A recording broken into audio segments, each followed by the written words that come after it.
Hello student. देखो, हम जो है बीएससी सेकंड सेमेस्टर का क्वेश्चन पेपर सॉल्व कर रहे थे जो हमारा प्रीवियस ईयर में आया हुआ था। तो आज हम जियोमेट्री के जितने भी क्वेश्चन हैं वो 21 क्वेश्चन हैं, उन्हें सॉल्व करेंगे। मैंने एक दो क्वेश्चन उनमें से करा भी दिए थे, तो उन्हें कोई बात नहीं, हम फिर से स्टार्ट करते हैं। तो जैसे हमारा 79 क्वेश्चन है, 79 क्वेश्चन, तो मैं क्वेश्चन बोल रहा हूँ।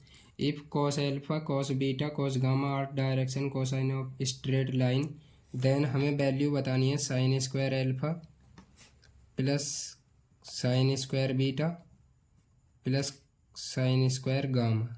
इसकी वैल्यू क्या होगी? तो देखो, वैसे तो ये डायरेक्ट याद होना चाहिए आपको, इसकी वैल्यू 2 होती है।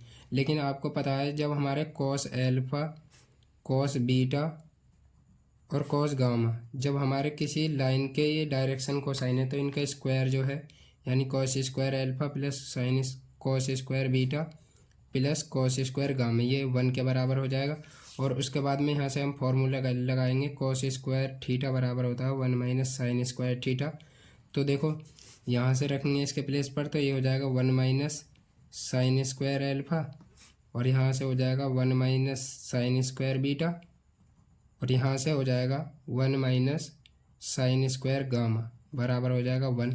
तो देखो 1 1 1, तो ये 3 हो जाएगा। और यहाँ से यदि मैं इसे माइनस को कॉमन कर लूँ तो ये हो जाएगा sine square alpha plus sine square beta plus sine square gamma is equal to हो जाएगा 1। तो अब इस 1 को इधर शिफ्ट कर लो और इसे इधर शिफ्ट कर लो, यानी इसे सॉल्व करके sign square alpha plus sine square beta plus sine square gamma, इसकी वैल्यू कितनी हो जाएगी 3 माइनस 1, तो ये हमारी वैल्यू जो है वो 2 आ जाएगी। उसके बाद में इन्हें cos alpha cos beta cos gamma को हम एल एम एन एल से भी रिप्रेजेंट करते हैं, तो l square plus m square plus n square is equal to 1 हो जाएगा। ठीक है, ये होता है आपको, तो ये रिजल्ट याद रखने हैं। उसके बाद में हमारा नेक्स्ट क्वेश्चन है वो 80 क्वेश्चन है। 80 क्वेश्चन क्या है हमारा, if l m n are direction cosine of the line, then, तो ये मैंने बता दिया है। तो l square plus m square plus n square is equal to 1 के होता है, तो ये हमारा 80 क्वेश्चन है।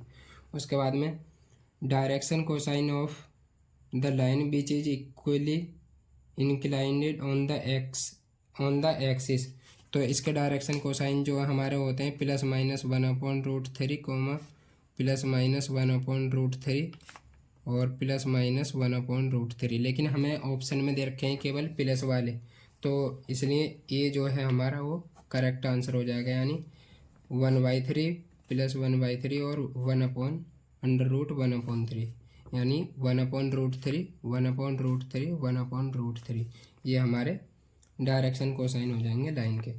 उसके बाद में हमारा नेक्स्ट क्वेश्चन है, two line whose direction cosine are L1 M1 N1, और दूसरी के दे रखे हैं L2 M2 N2 will be perpendicular. तो दो लाइन कब परपेंडिकुलर होती हैं, तो ये परपेंडिकुलर होती हैं L1 L2 plus M1 M2 plus N1 N2, जब हमारे ये 0 के बराबर हो तो ये दो लाइन जो हमारी वो परपेंडिकुलर होती हैं। उसके बाद में यहीं पर ही मैं आपसे बात करूं पैरेलल की, तो होती हैं L1/L2 बराबर हो M1/M2 के बराबर हो N1/N2 के, तो हमारी जो लाइन है वो हमारी पैरेलल लाइन होती है। उसके बाद में हमारा नेक्स्ट क्वेश्चन है जनरल इक्वेशन ऑफ, हमें इक्वेशन दे रखी है, देखो क्या है इक्वेशन, ये है 83।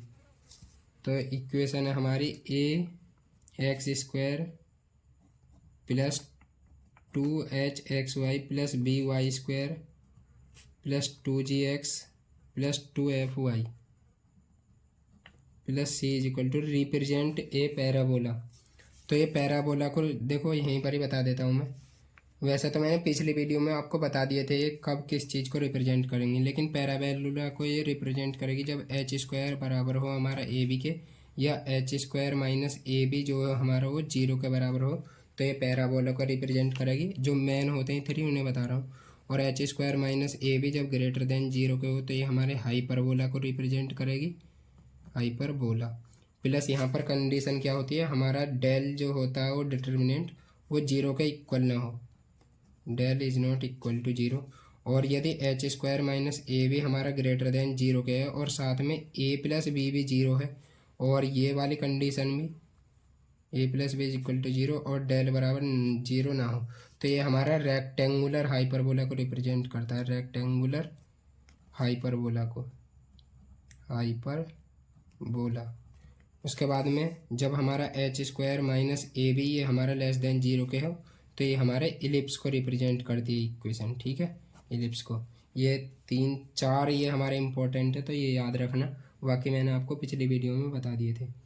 उसके बाद में हमें इक्वेशन दे रखी है एक,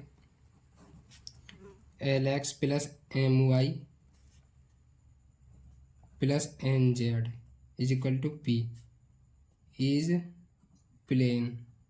ये प्लेन है, ये तो ये प्लेन की कौन सी फॉर्म है ये पूछी गई है, तो आपको पता है ये हमारी कौन सी फॉर्म होती है, तो ये हमारी नॉर्मल फॉर्म होती है, प्लेन की नॉर्मल फॉर्म होती है।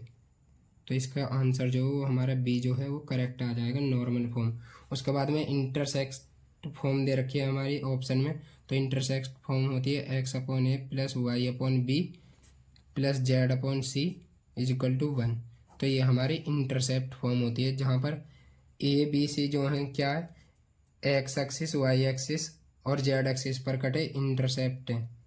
उसके बाद में हमारा नेक्स्ट क्वेश्चन है हमारा 85 है, क्या है, the plane parallel to x y plane. तो एक्स वाई प्लेन के जो पैरेलल प्लेन होता है वो हमारा क्या होता है, जेड इज इक्वल टू सी, या हम कह सकते हैं कि प्लेन परपेंडिकुलर टू, देखो मैं लिख देता हूँ, plane parallel to x y plane, या इसको मैं ऐसे भी कह सकता हूँ, प्लेन और plane perpendicular to z axis. Z axis के परपेंडिकुलर जो प्लेन की इक्वेशन होती है तो हमारी वो क्या होती है, जेड बराबर सी के होती है, तो इन दोनों का मतलब एक ही है, तो ये हमारा इसका सी आंसर हो जाएगा। उसके बाद में मैं आपसे पूछूं कि plane perpendicular to y Z plane, तो वाई जेड प्लेन के परपेंडिकुलर कौन सा होगा, तो ये हो जाएगा हमारा x is equal to a, जहाँ पर प्लेन जो है वो ए डिस्टेंस पर है, यानी वाई जेड प्लेन से ए डिस्टेंस पर जो प्लेन है जो कि हमारा वाई जेड प्लेन के पैरेलल है, तो उसकी equation X is equal to A हो जाएगी।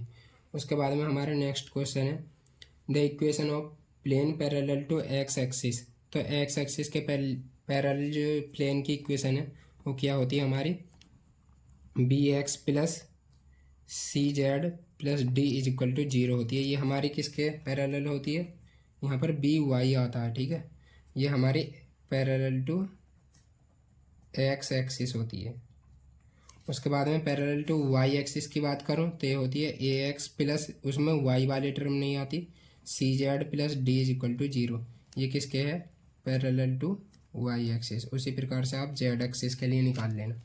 उसके बाद में हमारा नेक्स्ट क्वेश्चन है, नेक्स्ट क्वेश्चन क्या है, ये है the equation of plane which cut off intercept. तो इंटरसेप्ट हमें दे रखे हैं वो हैं 2 3 -4 ऑन द कोऑर्डिनेट। देखो एक बार फिर से क्वेश्चन पढ़ता हूँ, the equation of plane which cut off intercept 2 3 -4 on the coordinate x y z. तो इसकी इक्वेशन क्या हो जाएगी, तो हो जाएगी x upon 2 plus y upon 3 plus z upon -4, या हम इसे यहाँ पर लिख सकते हैं minus z upon 4 is equal to 1। तो ये हमारी प्लेन की इक्वेशन हो जाएगी, ठीक है। तो ये हमारा ए ऑप्शन में दे रखा है, तो ए हमारा करेक्ट आंसर हो जाएगा 87 का। उसके बाद में हमारा है 88 है, 88 क्वेश्चन है, हमें इक्वेशन दे रखी है A X square plus B Y square plus C Z square plus 2f Y Z plus 2g X Z plus 2h X Y is equal to zero. तो ये रिप्रेजेंट कब रिप्रेजेंट कर गए, पेयर ऑफ प्लेन, तो इस represent a pair of planes if यदि, तो ये ए पेयर ऑफ प्लेन को रिप्रेजेंट कब करेगा, तो जब हमारा del is equal to zero हो, और del is equal to zero मतलब जब a b c plus 2FGH minus AF square minus BG² minus CH square is equal to हो जीरो के। तो ये हमारा ए पेयर ऑफ प्लेन को रिप्रेजेंट करेगा। तो इसका आंसर जो है हमारा वो ए हो जाएगा, ठीक है, ए। उसके बाद में आपको यदि इसकी PDF चाहिए, PDF तो नहीं, वीडियो डली हुई है टेलीग्राम में, तो वहाँ से आप क्वेश्चन देख लेना। उसके बाद में 89 क्वेश्चन क्या है, हमें इक्वेशन दे रखी है एक, यहीं पर ही कर लेते हैं चलो। x minus x1 upon x2 minus x1 is equal to y minus y1 upon y2 minus y1 बराबर होगा z minus z1 upon z2 minus z1। तो यहाँ पूछा गया है रिप्रेजेंट, ये किसको रिप्रेजेंट करती है, तो ये हमारी स्ट्रेट लाइन को, 2 पॉइंट से होकर जाने वाली स्ट्रेट लाइन को रिप्रेजेंट करती है। तो ये हमारा इस ऑप्शन में दे रखा है, represent straight line through 2 given point, ठीक है। तो इसका आंसर जो है हमारा वो ए हो जाएगा 89 का। उसके बाद में हम 90 क्वेश्चन देखते हैं। तो 90 क्वेश्चन है, equation of the line through the point, 2 point दे रखे हैं हमें।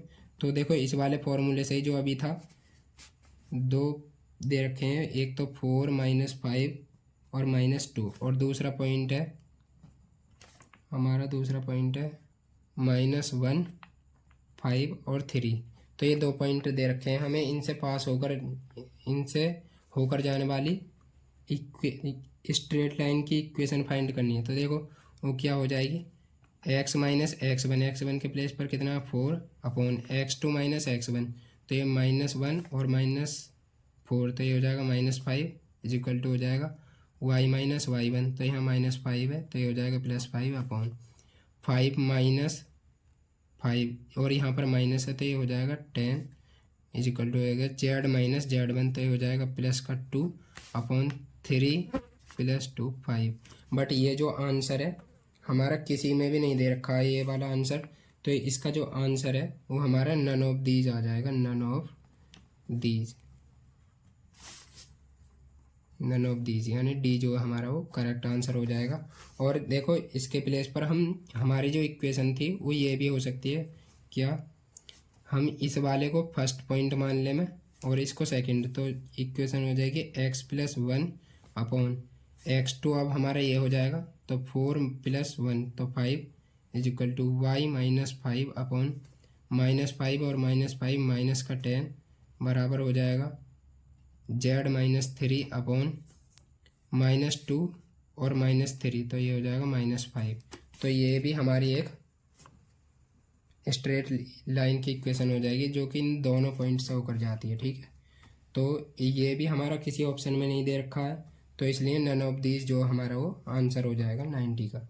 उसके बाद में हम 91 क्वेश्चन देखते हैं। तो 91 क्वेश्चन है, find the point where line दे रखी है एक, x माइनस 3 अपॉन 1 बराबर y माइनस 4 अपॉन 2 बराबर दे रखी है z minus 5 upon 3, meet the plane, और दूसरा हमें प्लेन दे रखा है 2x + 3y minus 4z + 10 is equal to 0। तो देखो ये इजी सा है, तो आप इसके लिए क्या करेंगे, हमें एक बार दोबारा क्वेश्चन पढ़ता हूँ मैं। Find the point where line, ये वाली लाइन जो है मीट द प्लेन, इस वाले प्लेन को मीट करती है, यानी हमें पॉइंट फाइंड करना है, यानी x y z ये वैल्यू हमें फाइंड करनी है किसी पॉइंट की। तो मान लो इसे सपोज कर लेते हैं हम, ये हमारा r के इक्वल है या लैम्डा के इक्वल मान लो कुछ भी, तो यहाँ से x की वैल्यू कितनी आ जाएगी, यानी इस लाइन पर कोई भी पॉइंट जो है उसके कोऑर्डिनेट कितने हो जाएंगे, तो यहाँ से हो जाएगा r+3 और यहाँ से 2r+4 और यहाँ से 3r+5 ये हमारी इस स्ट्रेट लाइन पर कोई पॉइंट है और जो कि आर्बिट्री है। अब ये जो स्ट्रेट लाइन है इस प्लेन को मीट करती है, यानी इस प्लेन को टच करती है, या कह सकते हो इस प्लेन से होकर जाती है, तो ये जो पॉइंट है इस प्लेन को सेटिस्फाई करेगा।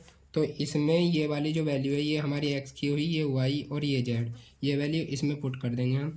तो देखो ये हो जाएगा 2 और यहाँ से r+3 और यहाँ +3, यहाँ से हो जाएगा 2r+4 और यहाँ -4 और जेड की जगह लग देंगे हम 2r+5 और +10 = 0। अब यहाँ से देखो 2r+6r तो ये हो जाएगा 8r और -4 दिया 12 -12r तो यहाँ से ये -4r बच जाएगा। उसके बाद में 3 दूनी 6 और 4 दिया 12, 12 6 18, ये हो जाएंगे 18 और जी यहाँ से -20, 18 और 10 28 हो जाएंगे -20, तो ये माइनस यहाँ से प्लस के 8 बचेंगे = 0। तो यहाँ से r की वैल्यू कितनी आ जाएगी, r की वैल्यू आ जाएगी हमारी 2। अब जब r की वैल्यू हमारी 2 आ जाएगी तो r की वैल्यू इस वाले कोऑर्डिनेट में रख दो, हमारा जो पॉइंट है वो निकल कर आ जाएगा। तो देखो इसमें रखेंगे वैल्यू तो ये हो जाएगी रिक्वायर्ड पॉइंट कितना हो जाएगा, रिक्वायर्ड पॉइंट तो 3 2 5 और जी यहाँ से 2 दूनी 4 और 4 8 और 6 और 5 11, तो ये हमारे कोऑर्डिनेट हो जाएंगे पॉइंट के। और ये हमें ऑप्शन में दे रखा है, सी में दे रखा है, तो सी हमारा जो करेक्ट आंसर हो जाएगा। उसके बाद में हम 92 क्वेश्चन देखते हैं। तो 92 क्वेश्चन है, the length between the line, दो लाइन दे रखी हैं x-3/3 और दूसरी है y-8/-1 और z-3/1 और दूसरी है एंड x+3/-3 y+7/2 और है z-6/4। तो हमें क्वेश्चन में पूछा गया है the length between the line, इन दोनों लाइन के बीच की हमें लेंथ फाइंड करनी है। तो देखो क्वेश्चन ये लेंथ ही है तो इसे आप खुद कर लेना है। इसका जो आंसर है वो मैं बता देता हूँ। तो आंसर आ जाएगा इसका 3√30, ये हमारा इसका करेक्ट आंसर हो जाएगा। और ये हमें दे रखा है बी में दे रखा है, तो बी इसका करेक्ट आंसर हो जाएगा। उसके बाद में हमारा 93 क्वेश्चन है, द शॉर्टेस्ट डिस्टेंस फाइंड करनी है हमें किस किस के बीच में। दो लाइन दे रखी है, एक तो x-1/2 और दूसरी है y-2/3 और अभी ये हमारी फर्स्ट ही लाइन है। और दूसरी लाइन दे रखी है x-2/3 y-4/4 z-5/5। ये हमें दो लाइन दे रखी हैं, इनके बीच की हमें शॉर्टेस्ट डिस्टेंस फाइंड करनी है। तो देखो इसका आंसर मैं बता देता हूँ आपको आंसर, और निकालने खुद। इसका आंसर आएगा 1/√6 और ये हमें दे रखा है बी में ही दे रखा है ये भी, तो इसका भी आंसर जो है वो बी हो जाएगा, ये भी हमारा आंसर है। उसके बाद में नेक्स्ट क्वेश्चन है, the equation of sphere whose centre is 0 0। तो इसकी स्पेयर की इक्वेशन क्या होती है, वैसे तो ये होती है x-x1² plus y-y1² plus z-z1² r², जहाँ x1 y1 और z1 जो इसके सेंटर के कोऑर्डिनेट हैं, लेकिन अब 0 0 दे रखे हैं तो यहाँ से इक्वेशन हो जाएगी x² plus y² plus z² a² दे रखा है, तो r के प्लेस पर a जो है हमारी वो रेडियस हो जाएगी। तो ये हमारी इक्वेशन ऑफ स्पेयर हो जाएगी, जो कि हमारा सेंटर, जिसका सेंटर है हमारा 0 0 सेंटर है हमारा, और जी इसकी रेडियस है जो इक्वल टू है a के। उसके बाद में हमारा नेक्स्ट क्वेश्चन है 95, the centre of sphere, sphere दे रखा है x² plus y² plus z² -2x plus 4y -6z = 11। तो इसका सेंटर फाइंड करना है। तो देखो x का जो कोऑर्डिनेट है, y का जो कोऑर्डिनेट है और z का कोऑर्डिनेट, इनसे पहले माइनस लगा देना और इनका हाफ लिख देना, यानी कि इसका जो सेंटर है वो हो जाएगा 1 -2 और 3, ये इसका हमारा स्पेयर का सेंटर हो जाएगा। तो ये हमें आंसर दे रखा है बी में, तो बी जो हमारा वो करेक्ट आंसर हो जाए। इनका हाफ कर देना और इनसे पहले माइनस लगा देना, ठीक है। उसके बाद में 96 है हमारा, the equation of cone with vertex at origin and direction cosine of its generator satisfying the relation. तो हमें एक डायरेक्शन कोसाइन का रिलेशन दे रखा है 96 में, वो है 4l² plus 7m² minus 8n² equal to 0। तो एक बार दोबारा क्वेश्चन पढ़ता हूँ, मैं रिपीट कर देता हूँ, है ना। The equation of cone with vertex at origin, यानी वर्टेक्स जो कॉन का वो हमारा ओरिजिन दे रखा है, यानी 0 0 दे रखा है, and direction cosine of its generator satisfying इस रिलेशन, इस रिलेशन को सेटिस्फाई करते हैं। इसके जो डायरेक्शन को, इसके जो कॉन के जो कॉन का जो जनरेटर है उसके जो डायरेक्शन कोसाइन है वो इस रिलेशन को सेटिस्फाई करते हैं। तो देखो इसकी डायरेक्ट इक्वेशन निकालने की शॉर्ट ट्रिक ये है, एल के प्लेस पर एक्स रख दो और वाई, एम के प्लेस पर वाई रख दो, 7y² और एन के प्लेस पर जेड रख दो, तो nz² इज इक्वल टू हो जाएगा 0। और ये हमारा जो है ए में दे रखा है, तो ये हमारा करेक्ट आंसर हो जाएगा। उसके बाद में हमारा 97 क्वेश्चन है, the equation of cylinder whose generator are parallel to line, and ये देखो 97 इक्वेशन ऑफ सिलेंडर, सिलेंडर की इक्वेशन फाइंड करनी है, whose generator are parallel to line, जिसका जनरेटर जो इस लाइन के पैरेलल है x/2 y/2 is equal to z/3 and passes through the curve, और इस कर्व से पास होते हैं, कौन से कर्व से, कर्व दे रखा है हमें x² plus y² plus is equal to 16 और z इज इक्वल टू 0। तो अब हमें क्या है, इसकी इक्वेशन फाइंड करनी है, इसकी इक्वेशन क्या होगी।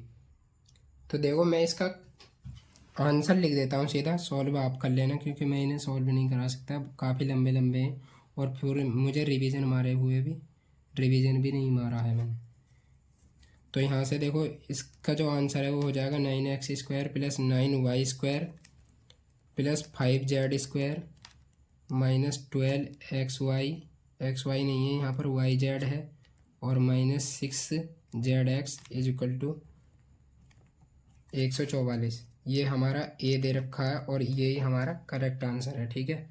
उसके बाद में 98 क्वेश्चन है, और ये इम्पोर्टेंट ही है, देखो इस बार भी आ सकते हैं इस टाइप के क्वेश्चन। देखो मैं स्क्रीन पर दे दूंगा ये, ठीक है।